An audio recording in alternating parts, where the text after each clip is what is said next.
evening. How is everybody doing tonight? Hope everybody had a great day. I hope everybody participated in their recovery.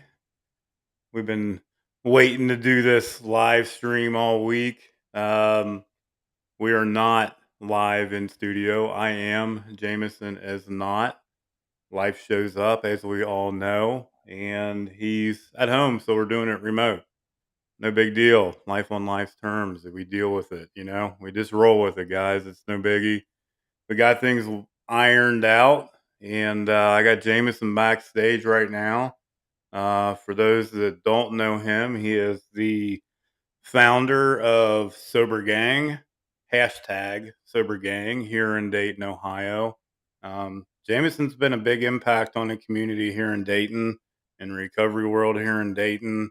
Very active member of recovery. Participates in a lot of the FOA events here locally in Dayton, which is the Family of Addicts. For those that don't know, check them out. It's a really awesome organization that gives back to the community. Family of Addicts. It's an open recovery group, kind of similar to like the Al-Anon and the Nar-Anon communities, but addicts are involved and participate in their ventures. They do a yearly recovery rally here in Dayton, which is absolutely amazing. Um, Please share the stream, guys. You never know who may need to hear this tonight, who may be struggling. That's what it's about, sharing and carrying that message of hope to those that may be suffering or struggling tonight. I want to welcome each and everybody that's on here listening tonight. And again, I hope you guys are having a great evening. Um, Real life, uncut, unfiltered. That's how we roll here in Dayton. And like I said, when life shows up, we just deal with it and handle it. I hope Jameson's story encourages and inspires someone tonight. It's going to be his story from active addiction to recovery, and what he has done to better himself and to help others and better other people, and what he's doing in his life today. um, it's an awesome story, guys. I've personally never heard it, so I'm wrong in saying it's an awesome story, but I'm sure it's going to be. I'm putting him on the spot, so don't screw up, Jameson. um, but yeah, I just hope if anyone's out there struggling or are on the fence and moving forward in their recovery, guys, I hope this is some encouragement. If it gets you through tonight, if it gets you through the next minute, the next day, that's what's important. If you're struggling, please reach out, ask for help, talk to somebody, go to a meeting, do whatever you need to do. Use those tools in your recovery toolbox and reach out and ask for help. You know, Hopefully, this story will possibly help or change your life. That's what it's all about. I'm going to bring Jameson on screen. He is in the background chomping at the bit. I'm going to bring him up here real quick and introduce him. And he's tiny right now, and now he's big. What is up, Jameson? Hey, how you doing, brother? I'm doing Hey, great, man. it's a pleasure to be here. I really appreciate the invite. I appreciate you doing this. Jameson and I have talked several times about doing this, and then ironically, the other day he had some leftover hoodies, and I can never have enough hoodies in my collection. Neither can my girlfriend. So the hoodie that I picked up from you the other day was for her because Lord knows what size did we get? A large or an extra Mm. large? It won't Yeah, fit my fat ass. So I was wondering, yeah. Joe. Yeah, you know that when those three X's come in, this big guy here needs one. So, Yes, but sir. yeah, Yes, sir. I appreciate you being here tonight. I know you're super busy. I know life showed up today and you've been running behind. I appreciate you coming through and making this work. Um, Without further ado, I am going to turn it over to you. You can talk about whatever you want to talk about, brother. Please mention Sober Gang and what you do with that in the community here in Dayton. And I'm going to sit back and listen. All right. Thank you very much, sir, for the opportunity. So, firstly, I just like to say that I really respect Joe, right? Joe is doing everything with his life in which I've aspired to do for years, but have failed to do so far, right? So that's one of the reasons I have a loose association with the guy, right? And yeah, and it's just an honor to be a part of his program, you know. And yeah, so without further ado, right?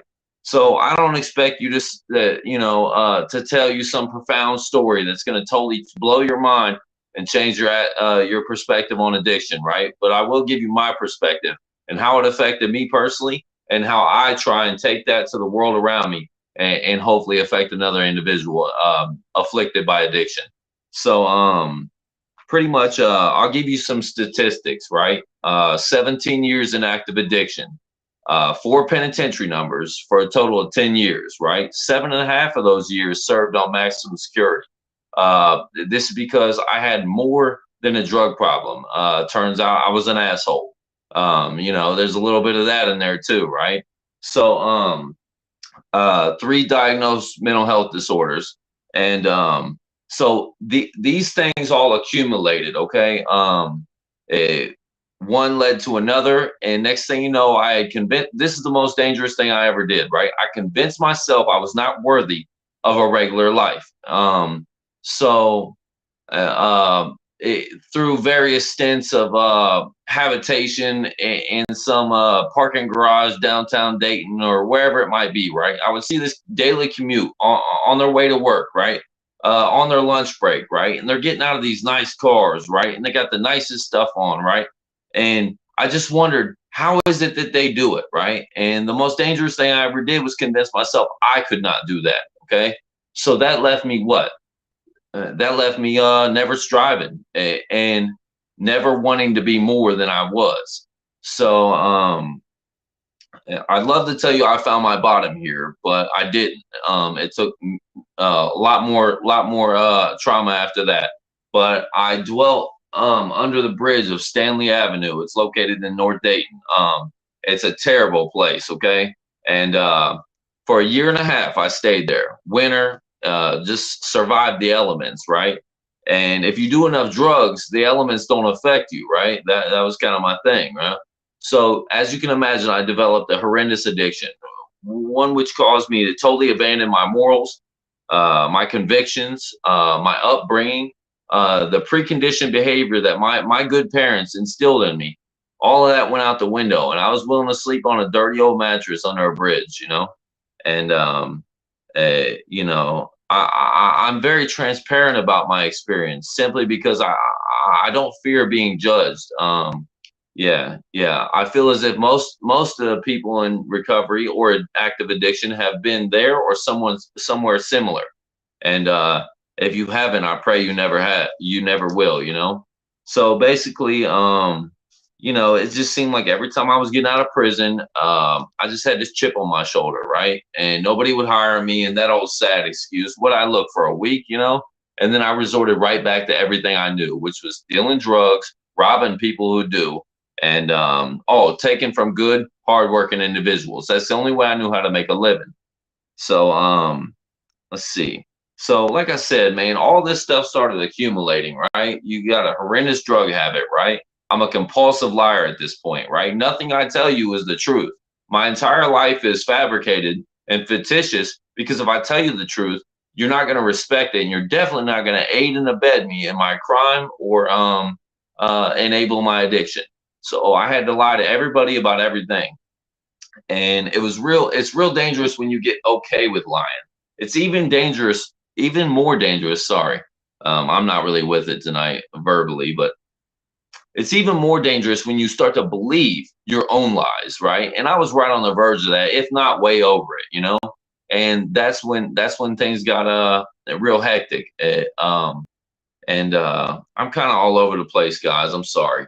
Um, so basically, Roll with it, brother. yeah, go with it. Yeah. Go with it, Thanks man. for thanks for the encouragement. Take it. Take a deep breath. You're fine, man.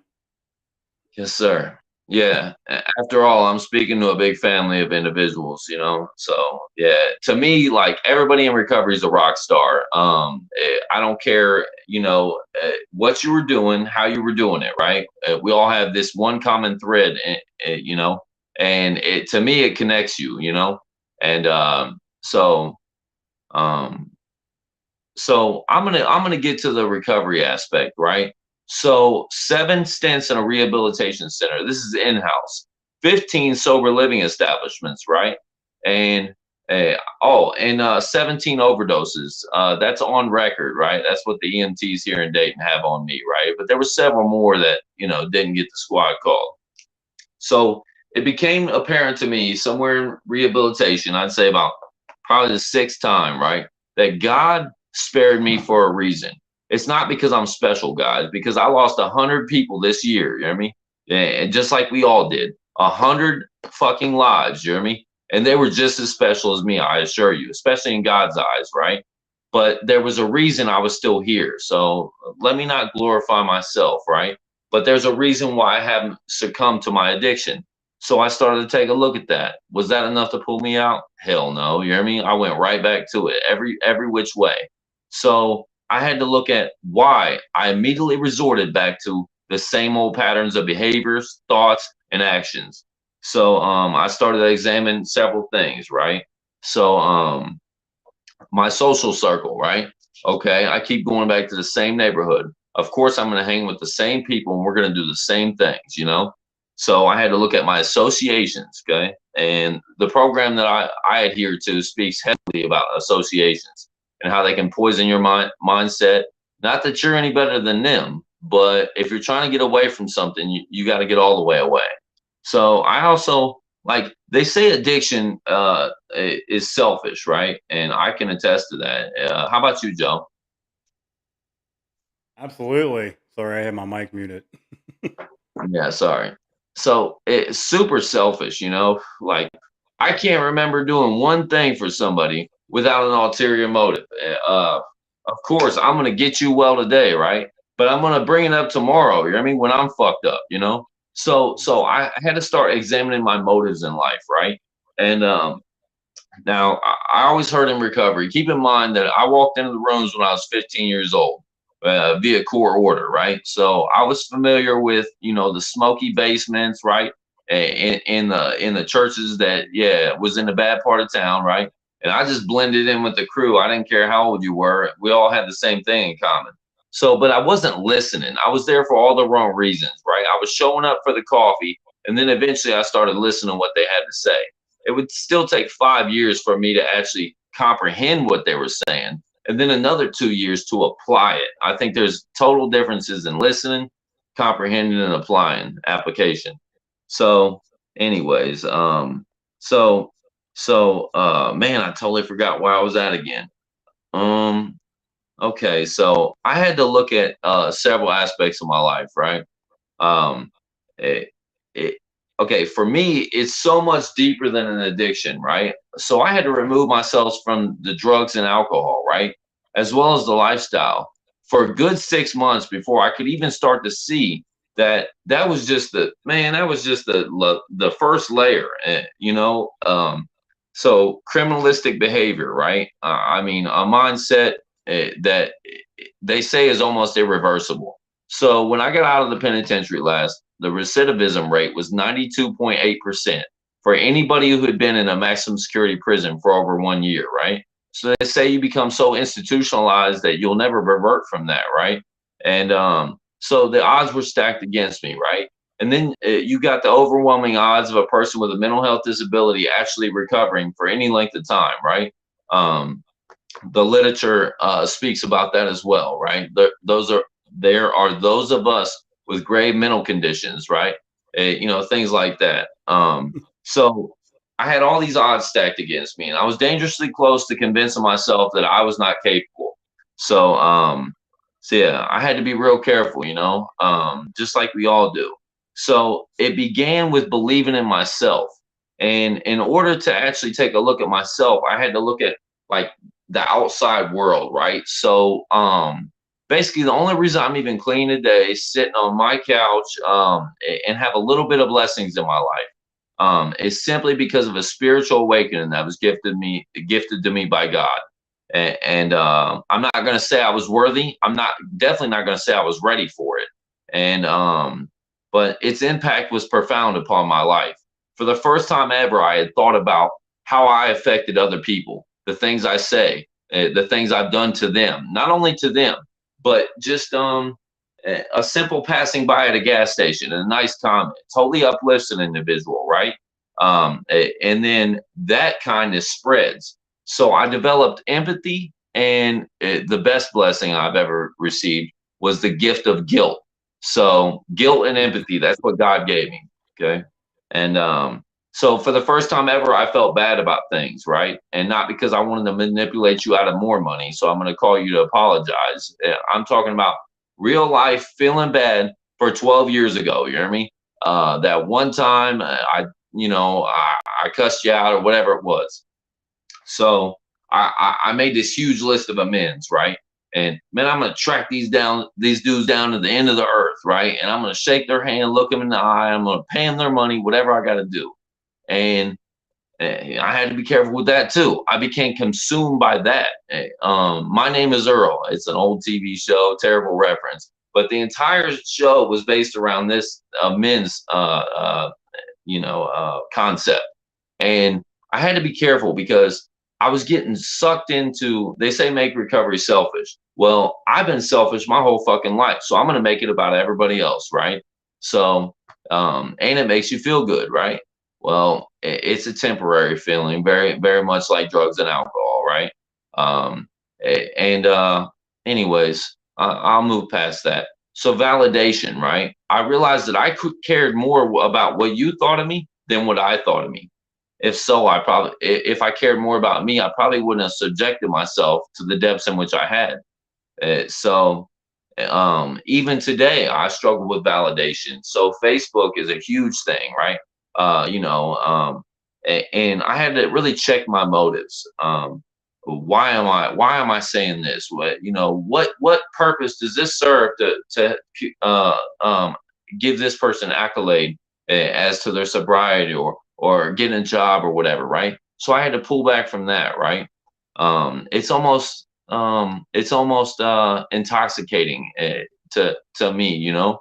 So I had to really take a look at that, and I had to look at my relationships. There was a reason why every single relationship I ever had failed, and I hear this a lot, but I was the common denominator. I'm selfish. I still struggle with that as well, and I'm okay admitting all these faults, guys, because I am doing the work on it, and yeah, yeah. I'm just hoping that through me admitting it, perhaps you will be like, you know what, if that guy can admit it, maybe I can too, and that's when true healing begins. And let me just state for the record, I'm nowhere close to true healed, but I'm working on it every day, you know. But Getting better. yes, sir. Getting better every day. So I had to look at my relationships, right? And the toxicity of those.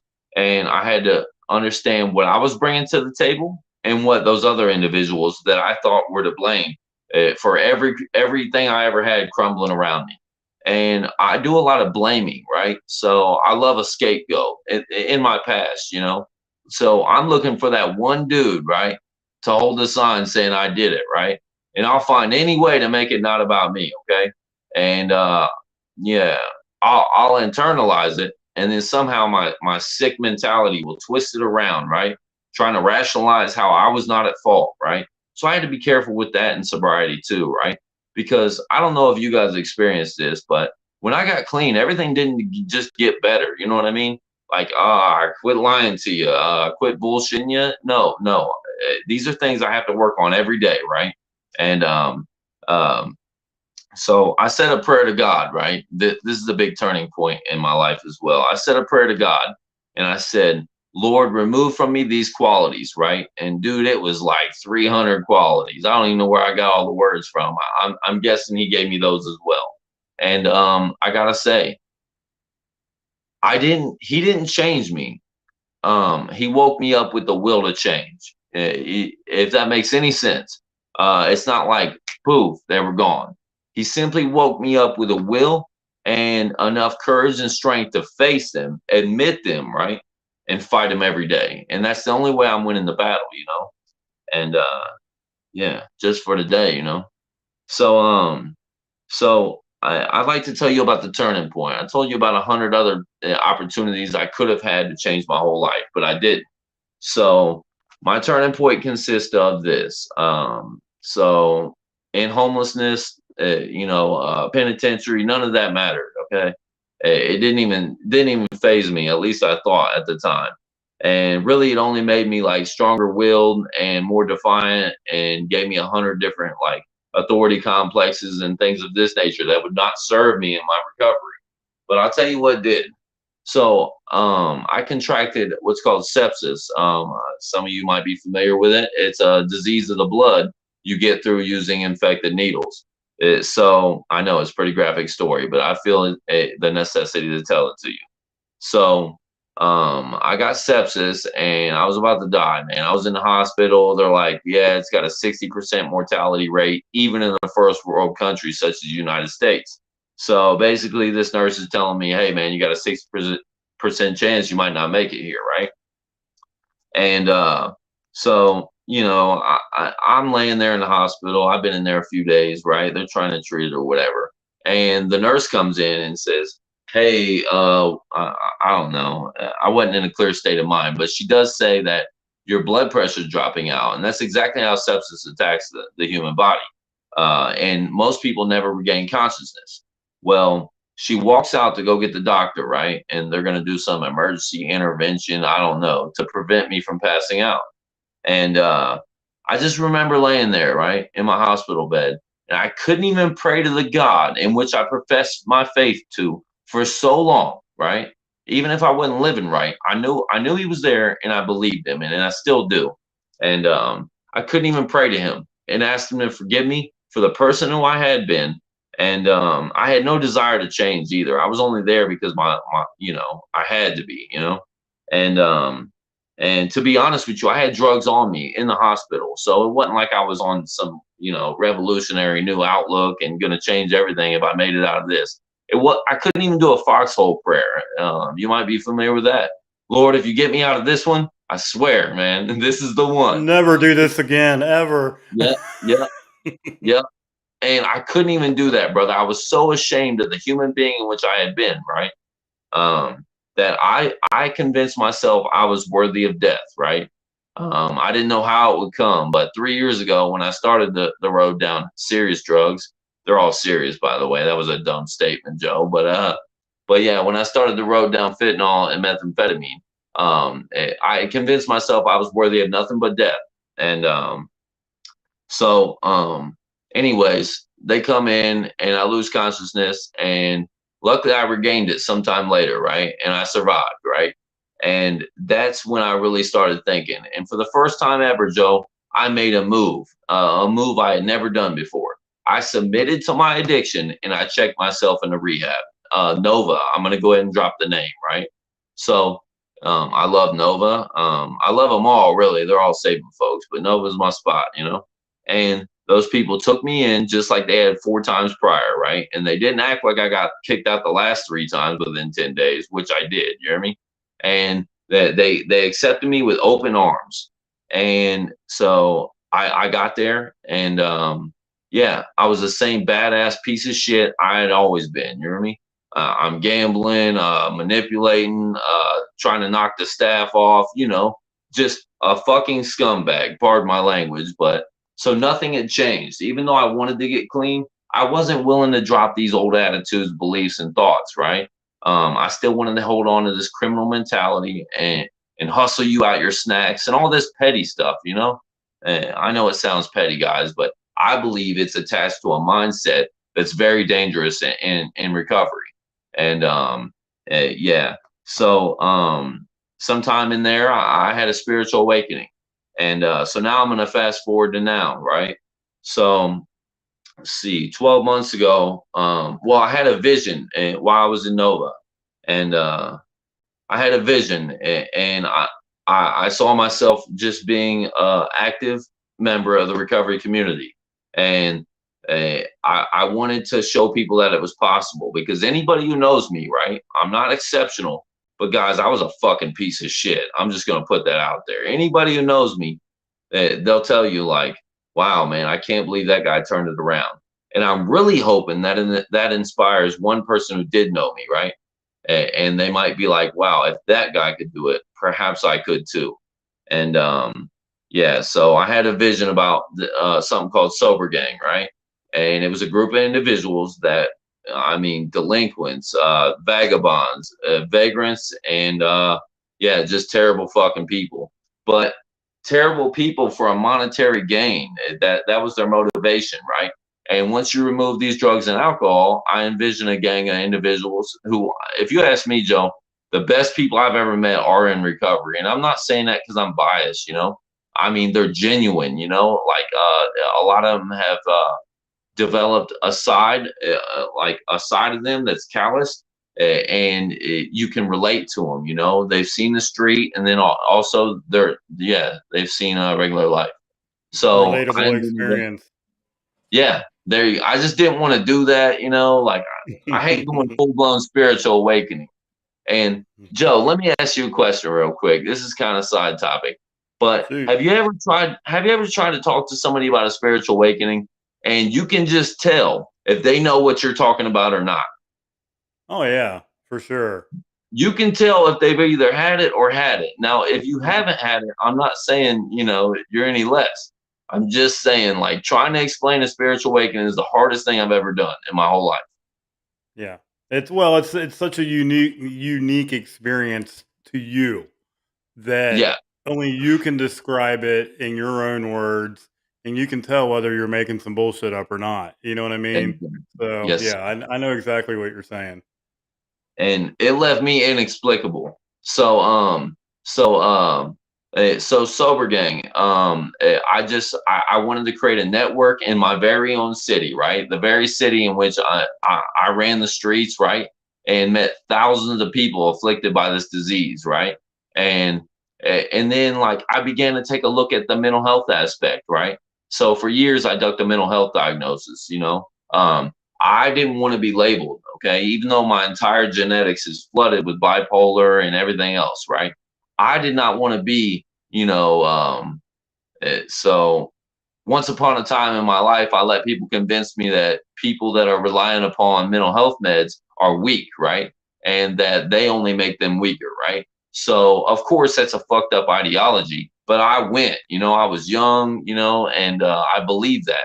So I try to convince myself that I can manage myself, Joe, and I cannot manage myself, you know. So I'd like to say that. So I keep my mental health meds, right? I'm going to speak on this. I really don't care. I keep them in a Dawn rescue kit. Okay. It typically comes with Narcan in it, right? Because every day I see that laying around and I'm like, that saved my life. Okay. That and 15 other things. But without that crucial piece, I assure you, I will stumble, you know? And, yeah, I began to look at the statistics, Joe. You know, people with a co-occurring mental health and addiction diagnosis, right? And I just believed it was an entirely overlooked thing. So I developed a sense of empathy for once in my life, and yeah, I had a calling, man. I want to be out in the street, the same alley that I ran in, right?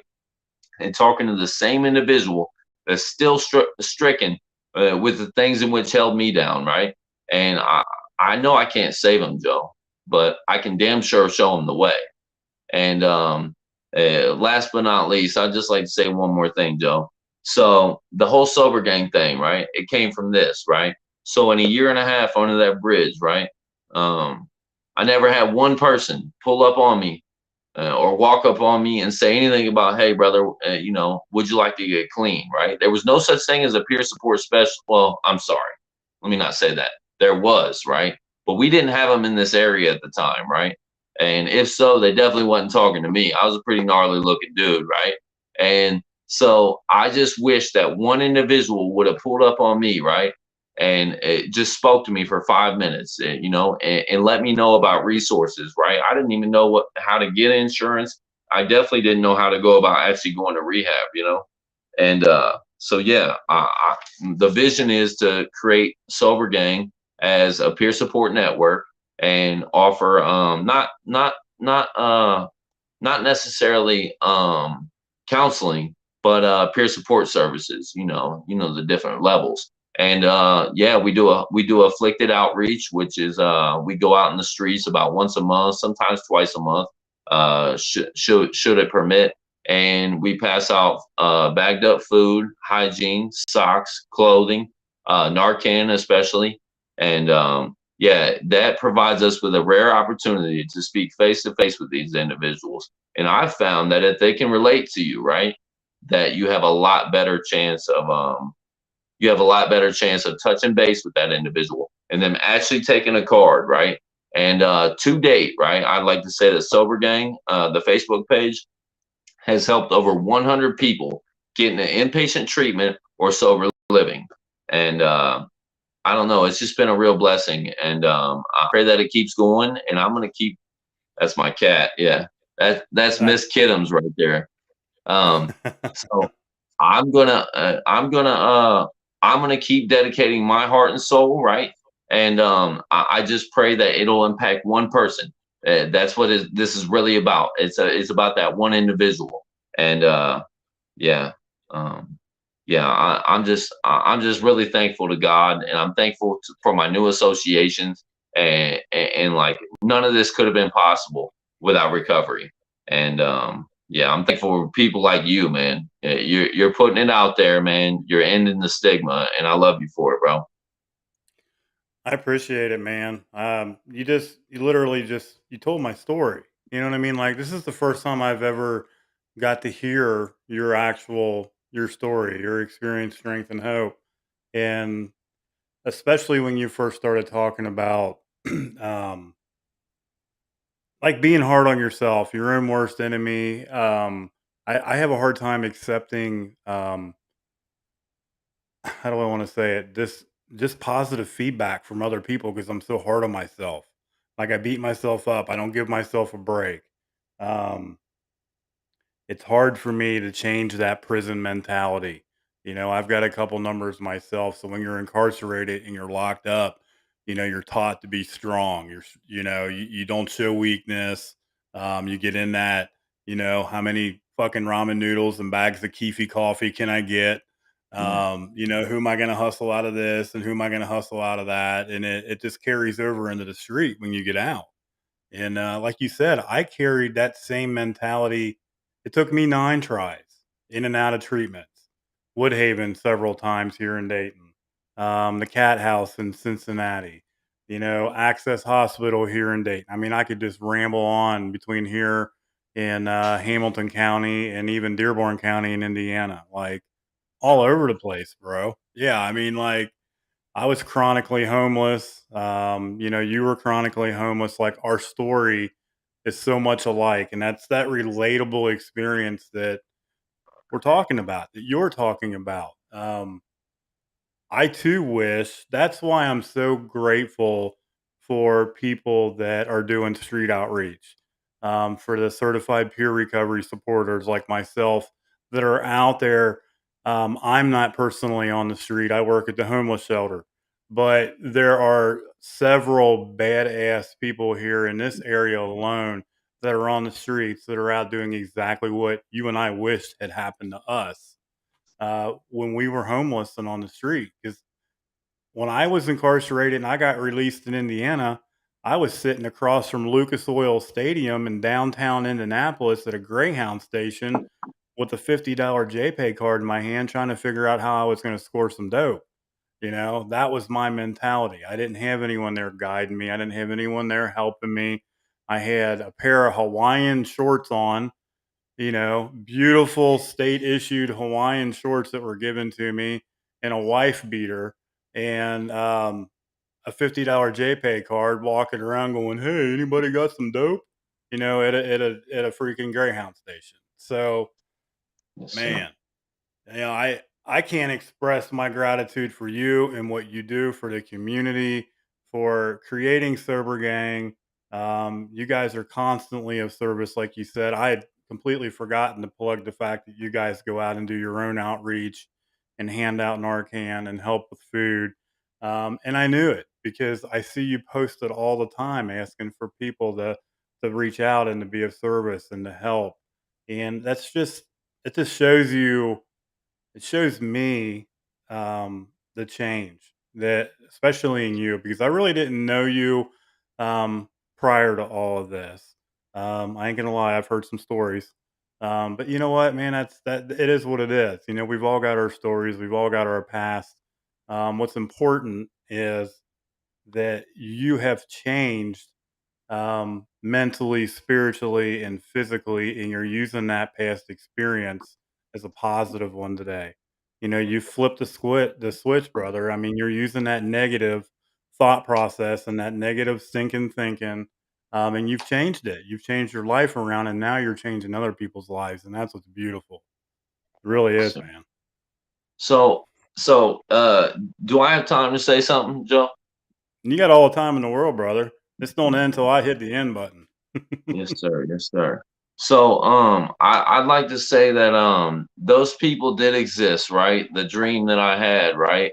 It turns out they did exist. I just never met them. So, I'd like to mention a few of those people because those people showed me the way. Now I'm gonna forget some people, right? But I'm gonna name some power players in my world, right? Some people I really admire and respect. So Mr. Everett Davis, he's a peer supporter. You might be familiar with him. He was one of That my trainers. Yeah, exactly. That guy's my freaking hero. Okay. Miss Darcy Shepherd, she showed me the way. Right, one of the most empathetic individuals you ever find. Right, and Street man, outreach warrior. yep, I used to go on outreach with her in my infancy, right? Back when all this was a dream. And then I saw that other people were living the dream. And that's what I aspire to be. And Mr. Kyle Shaw and Mrs. Amy Duncan, these individuals, they were like my apostles, man. They showed me the way before me. And now I'm just aspiring to be something like them, and 100 other people I can name in recovery. But yeah, I think their influence on my life was huge. And the way they showed me, right? I just want to go out there and I want to show people like we do care, right? Somebody loves you, and it's not too late. And uh, you know that's the dream. So basically, I've completed all my peer support specialist classes, right? The prerequisites, the 40-hour online, and I have what's called a barrier to entry, right? Which is something you can't enter a career field, right? AKA, I need to take care of the wreckage of my past, right? So, as soon as I do that, I will be certified, right? But God actually spoke to me several months ago. I had the ability to take care of the wreckage of my past. That way, I could become a peer supporter, and I even had a job lined up. But God spoke to me, not verbally, right? More like just let me know I wasn't ready, so it was time to take a look at me again, and I'm still doing it. I mean, but I imagine God will open those doors when I am ready to actually help someone. In the meantime, I'm going to continue to help myself, and every now and again, try and help somebody else. Kind of like you do. Absolutely. Yeah, I'm watching the chat as you're talking, and there's people asking about peer recovery supporters, how to become one. I can speak on the state of Ohio. There's 11 courses that you can take on the eBased Academy. Once you complete your 11 courses and you get your certificate for each course, then there's a 40-hour course that you take online, and you have a couple trainers, state certified trainers that guide you through that. It takes a month or so. And then once you get through your 40 hours, which is technically the in person portion of it, but now it's on Zoom and it has been since COVID has started. Everett was one of my trainers, and Cindy, which is now my boss, is was the other trainer.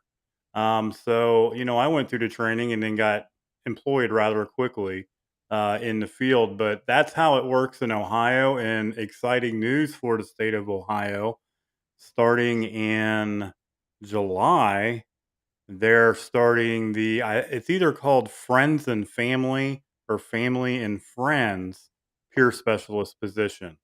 And that is going to be a similar certification, almost identical to a certified peer recovery supporter. But it's for the friends and families of addicts and alcoholics that struggle with mental health and addiction. And that's coming soon to the state of Ohio near you. July, I believe, is when OMOS in the state of Ohio are, they're finalizing things now.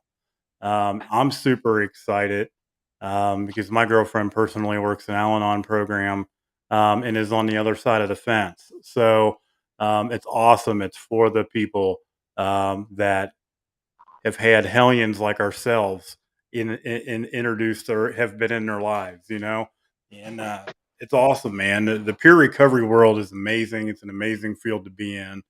Someone else had commented that they're currently in a homeless shelter right now. My heart goes out to you. Stay strong. You never have to use again just because you're in a homeless shelter right now. It's not the end all be all. Trust me. I work at one with men here in Dayton, and a good friend of mine works at the women's shelter. We're blessed. We have peer recovery supporters in both shelters here in Dayton. Not all shelters have it. I wish they all did because it's highly needed. The resources are needed. The help is needed. That lived experience is invaluable to me personally. The lived experience, the therapeutic value of one person, one addict, one alcoholic is without parallel. It's the strongest tool next to my higher power in my recovery toolbox, hands down. But you never have to use again. Stay strong, reach out, ask for help. I know Addie and I are here for anyone on here tonight listening that's struggling. Um, no matter if you're in Ohio or not, it doesn't matter. Jameson will answer your questions. I can guarantee you that without me even having to ask you. You can message him directly on Sober Gang. You can message Addie and I on the Dayton Strong Recovery 101 page. um, I, we're there. I've also got a sober gang recovery community. So it's going to be so you got groups on Facebook and then you got pages. So I've developed a page that has a call now button, right? So it goes straight to my WhatsApp. And basically when I say we, I mean I offer 24/7 support. And typically, right, since a lot of stuff's above my pay grade, I might have walked there, right? And I might have lived in it, but yeah, with me not being certified, I can definitely link you with someone who is, right. And so we try and accommodate anybody that has any concerns or just wants to talk, and yeah. So Joe, You're practicing step 12, brother. And I mean, whether you have that piece of paper that says you're certified or not, you have the experience, strength, and hope. That's carrying the message and being there to listen to someone else that's struggling. That's what's important. Um, you know, that piece of paper honestly is irrelevant when it comes down to saving a life, and that's what's important and that's what matters. yes, sir. Yes, sir. So, Joe, something I forgot to mention, right? I just wanted to run it by. I think this is really important, right? Matter of fact, this probably saved my life, right? Asking myself these three questions, right? Was I a bad person? Okay. So for years, right, my self-image, right, what I saw when I looked in the mirror was a fucking scumbag, bro. Like I rob people for a living, you know. So once I convinced myself of that, man, it's called a self-defeating ideology, and I pretty much it was embedded in me. Like I'll always be a piece of shit. Why would I want to be anything else? I can't be, you know. So I had to ask myself, was I a bad person? Okay. And what motivated me to act this way, right? So I started looking at it stems, right? What everything stems from, right? And primarily it was the need for monetary gain to fulfill my obligation to a drug. Okay. Mm. And and then the most crucial question for me, right, was would I have made the same choices had I not been horrendously addicted to heroin at the time, right? And once I came to the conclusion that I wasn't a bad person, I made these decisions because I needed money. And then I realized that I would not have made these same decisions, I assure you, if I didn't. And so once I kind of tackled that, man, I started to realize, you know what? I'm not a bad person. And then it started right there. It started at that very second. And that's when it was one right decision followed by another. And it seems overwhelming. And Yeah. You that's my got you got mom, the fam man. you got the fam on here, bro. We got So FOA listening on here too. Someone from FOA popped in here earlier too. awesome, man. I love those people. And um, yeah, yeah. That so FOA, the Families of Addicts, right? Here in Dayton, Ohio. And matter of fact, I believe they have 6 locations, state in different states.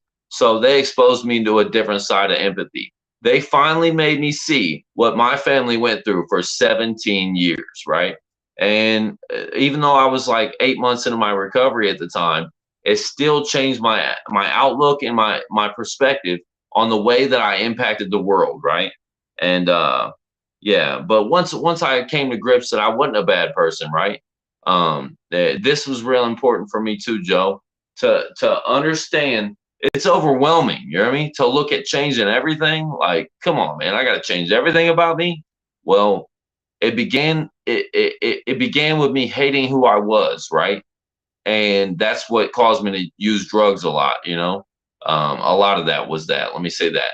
And then hating who I was why I wanted to quit using drugs and change who I was. That was the only way I was going to survive. I was rolling the dice with some heavy stuff here, man. 17 overdoses. I mean, how many more did I have left in me? And Right. and so yeah, once I hated who I was, that motivated and that propelled intrinsical motivation to change. And I don't know, I just like to encourage you guys, man. You guys probably weren't bad people. You probably just made bad decisions. And then look at why. And would you have made the same decisions? And what decisions are you making today? Um, and I don't know, reinforce your thoughts, attitudes, and beliefs with those victories, however small. Attitude of gratitude, brother. Attitude of gratitude. That's what helps me. The positive affirmations. I stole this saying from Timmy Brown here in Dayton, Ohio. Um, at one of my many stints at Woodhaven, and I say to quit pumping quarters in that ass kicking machine and give yourself a break. Each and every one of us, each and every one of you guys listening tonight deserve that break. You can do it. You're worth it. And it took me a long time to realize that. It took me a long time to quit kicking my own ass because I simply enjoyed the chaos. I enjoyed the ripping and running. I enjoyed the chase, probably more than my drug of choice. And it took me a hard time to slow down and to give myself a break, um, because I have control issues. I'm a fucking addict. Go figure. I like to control stuff. I like to run the show. You can't tell me anything. My thought process is just as messed up as any of us. I struggle with mental health issues with the best of them. I added character defects to the character defect list. I've got them all and then some. But the main thing is, like you said, it's progress. It's not perfection. You know, Here I am quoting literature. We didn't become addicted in one day, so easy does it. We got to remember that though. Those bullshit aggravating cliche sayings that used to aggravate us, used to aggravate me personally, going in and out of my umpteenth NA meeting. They drove me nuts. I hated getting hugged by the big fat dude in suspenders that smelled like gasoline and, hadn't washed his ass in 3 months. That was weird. Like, I'm like, who's this big 300-pound dude trying to hug me? But like I miss that stuff now. I absolutely miss it. I love it.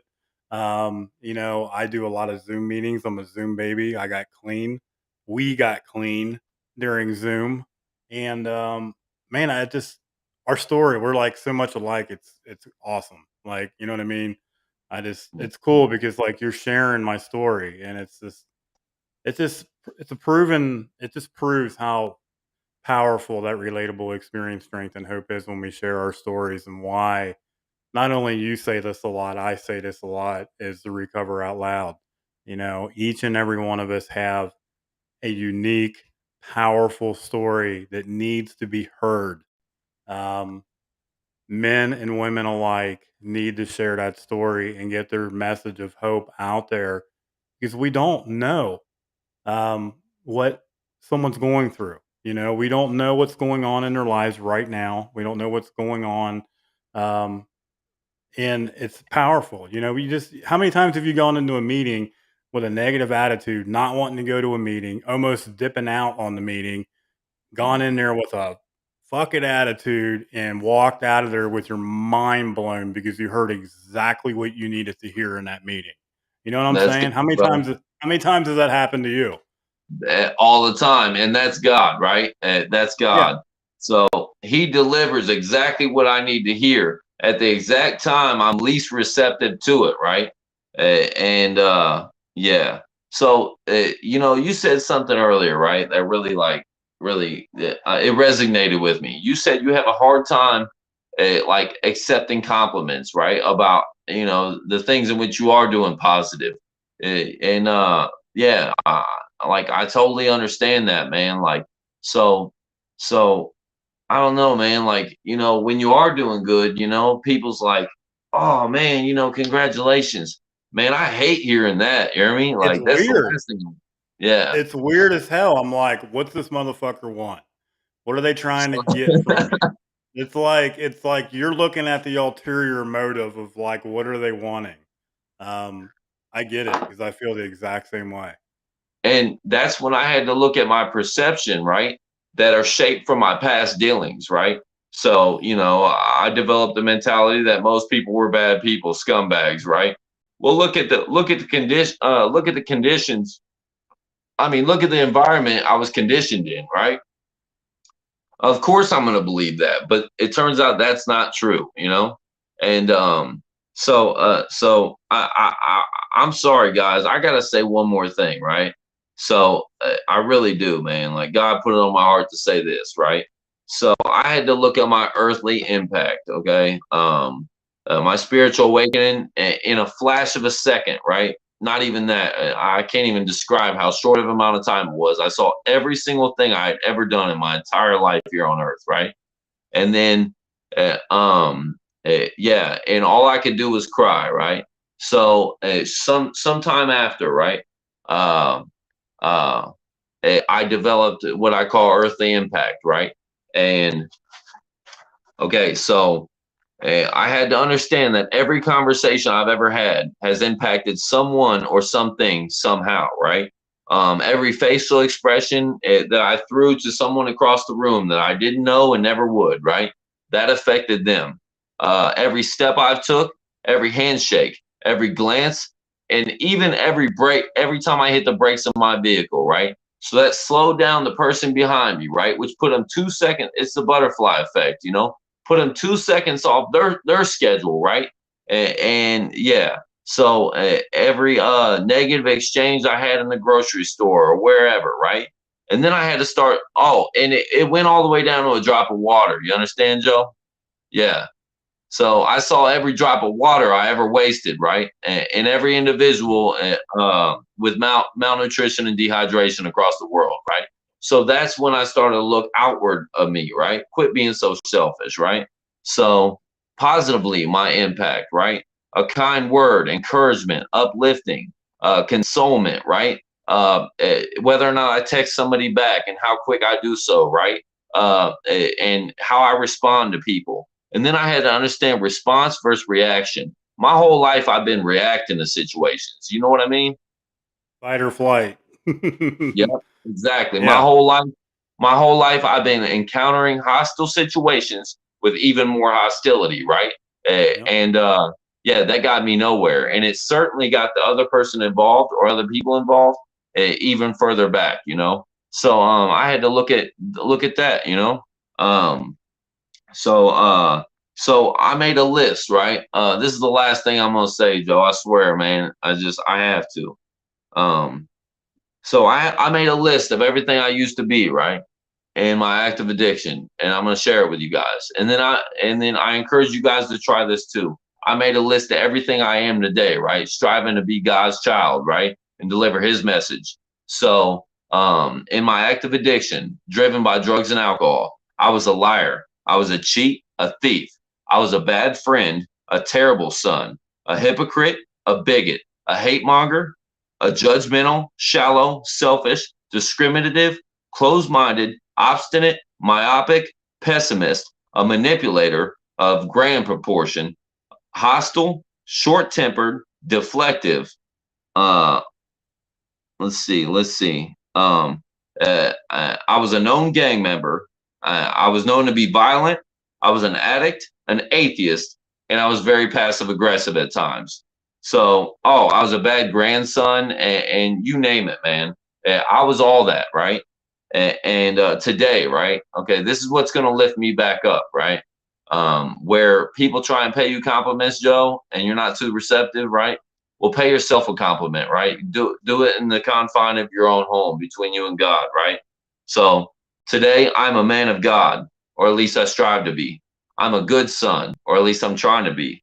I'm honest. I have integrity. I'm good natured. I'm patient.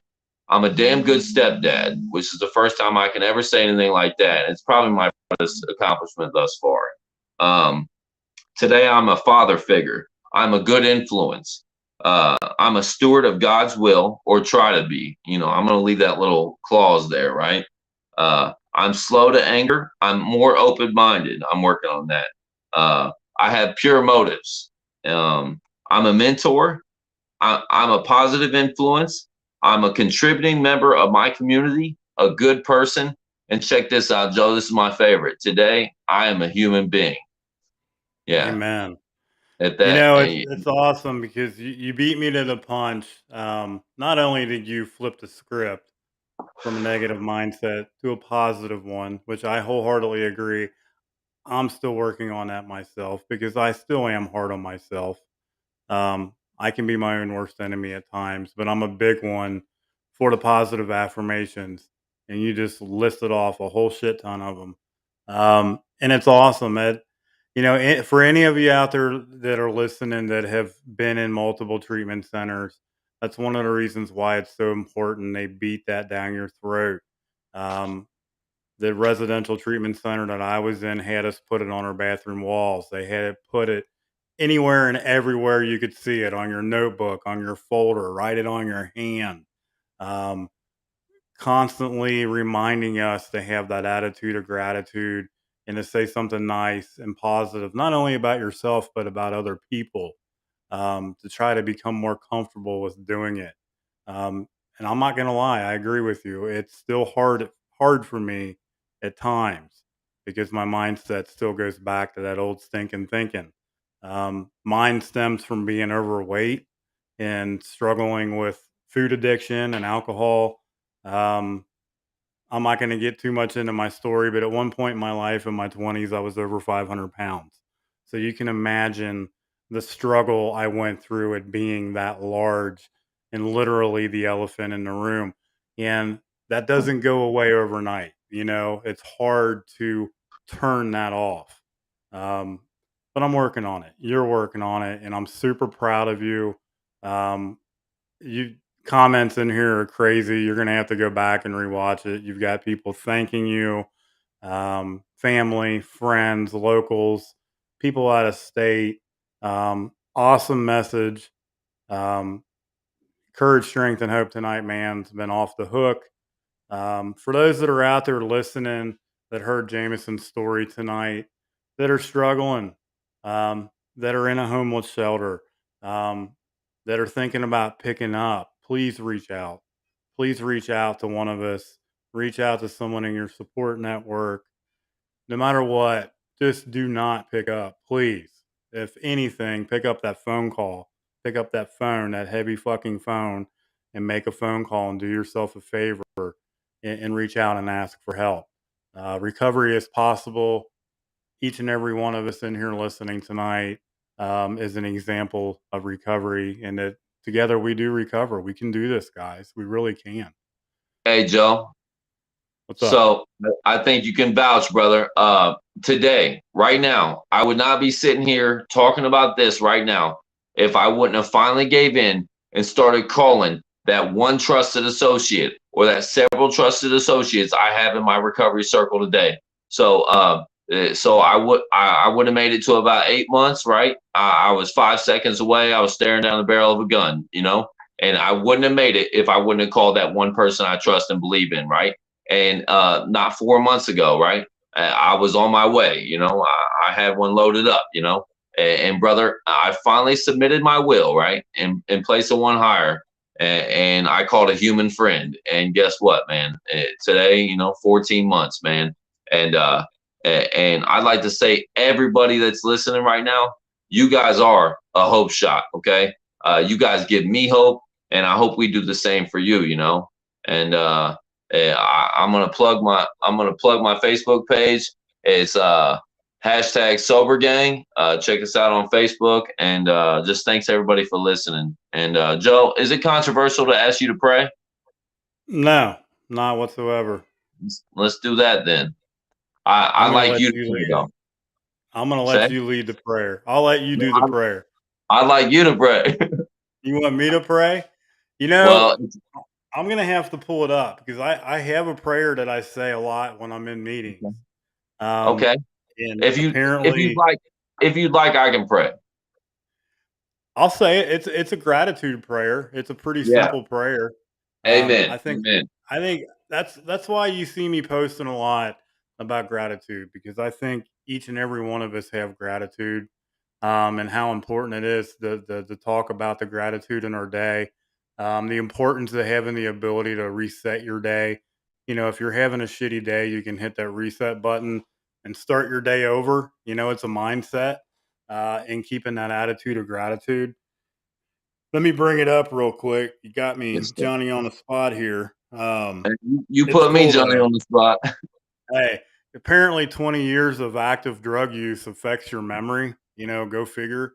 And A I've little got bit. CRS. I got CRS syndrome, which is you can't remember shit. So I have to write everything down, and I have to use my phone for everything because I can't remember anything. My memory is absolutely terrible. It's crazy. But yeah, the gratitude prayer goes a little something like this. And I'm going to start it off just like any other serenity prayer in the rooms of any meetings that you guys have been into. I want to take a moment of silence, um, for the sick and suffering, for those that are out there still struggling, for those out there that still haven't found the rooms, that are on the streets, that are in the homeless shelters tonight struggling. Um, that you reach out, that you ask for help, that you stay safe. For those unborn, the children out there that don't have a matter or don't have a say in the matter. Followed by the gratitude prayer. It's a really good prayer, guys. Goes something like this. It says the gratitude prayer. I've recovered something I've never had, something I've never imagined possible. The life of a recovering addict. Thank you, higher power, and more than words can say. Amen. That is the gratitude Amen. prayer. I love that Amen. prayer. Um, Stay positive, guys. I want to thank you for coming on tonight. It was awesome. Um, No, Amazing thank you, man. story. I'm glad we were able to link up finally, and do this. Even though it wasn't here in my apartment, I was looking forward to sucking some coffee down with you, brother. But it is what it is. So was I, man. I'm very sorry.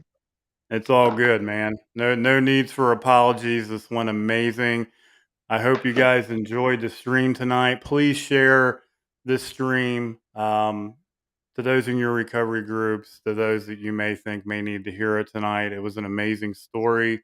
I hope you guys got some encouragement and some inspiration out of it. I certainly did. Remember, guys, there's opportunities daily. There's opportunities presented to us daily, and we have a choice daily. It's whether we sit in our shit or we chase that recovery like we used to chase our dope. Go after that recovery, remain vigilant. Um, Stay vigilant. I say this all this time. Stay vigilant in your recovery. Do something for your recovery. Keep that attitude of gratitude and stay positive. It's super important, guys. Together we're stronger. And if you are, or if you are, you can hear my cat meowing now. If you are struggling out there, please reach out, ask for help. I want to thank each and every one of you guys for tuning in tonight and listening. Jameson, thanks again. I appreciate it. Uh, I will talk to you guys later on. Jameson, I'm going to put you backstage when we go off here. Stick around so we can chat for a second. All I right, love brother. you guys. I appreciate each and every one of you guys listening in tonight. If you caught it midstream, please go back and watch it on YouTube, on Facebook. It's going to be over on Dayton Strong Recovery 101. Guaranteed it's going to be on Sober Gang's website. Check it out, guys. I love you guys. Thanks for listening. We will catch you guys later on.